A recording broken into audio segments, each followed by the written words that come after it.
حضور نے ان کو اصل ایمان میں سے قرار دیا 3 چیزوں کو۔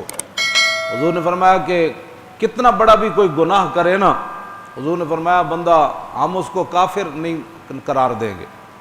ہاں بڑا بڑا گناہ لوگ کرن، حضور نے اصل ایمان میں سے 3 چیزیں فرمائی کہ جتنا بڑا بھی کوئی گناہ گار ہو، گستاخ نہ ہوئے، مطلب تسی دوسری گستاخ دی طرف لے جاؤ۔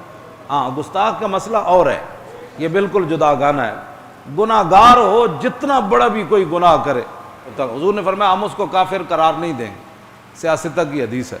دوسرے حضور نے فرمایا کہ جب سے مجھے اللہ نے مبعوث فرمایا ہے تو مجھ پر اللہ نے جہاد کو فرض قرار دیا، اور کسی عادل کا عدل اور کسی ظالم کا ظلم اسلامی جہاد کو ختم نہیں کر سکے گا، یہاں تک کہ میرا آخری امتی دجال سے جہاد کرے گا۔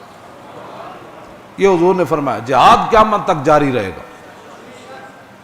ہاں جی، اس لیے جہاد کو بدنام کی کوشش کی گئی، اور جب جہاد بدنام ہوا تو پھر اس برما کی چیخیں بھی کسی نے نہیں سنی، خود پاکستان کے اندر بھی تباہی مچ گئی، دہشت گرد۔ بلکہ حضور نے حجۃ الوداع کے موقع پر فرمایا اللہ،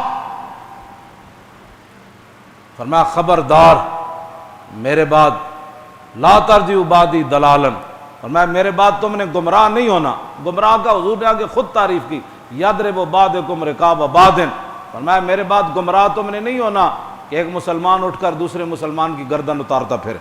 حضور نے اس کو خود فرمایا۔ آج وہ حضور کا سفر حج جو ہے وہ بھی میں نے نکالا ہوا ہے کہ حضور نے وہاں کتنی بار خطاب فرمایا، اور کتنی بار حضور نے صحابہ کو فرمایا یہ سود بھی حرام ہے، خنزیر بھی حرام ہے، شراب بھی حرام ہے۔ یہ ساری چیزیں حضور نے اس موقع پر بالکل واضح فرما دی۔ تو مطلب کہنے کا یہ ہے کہ گناہ جتنا بڑا بھی ہو بندہ کافر نہیں ہوتا، جہاد قیامت تک ختم نہیں ہوگا۔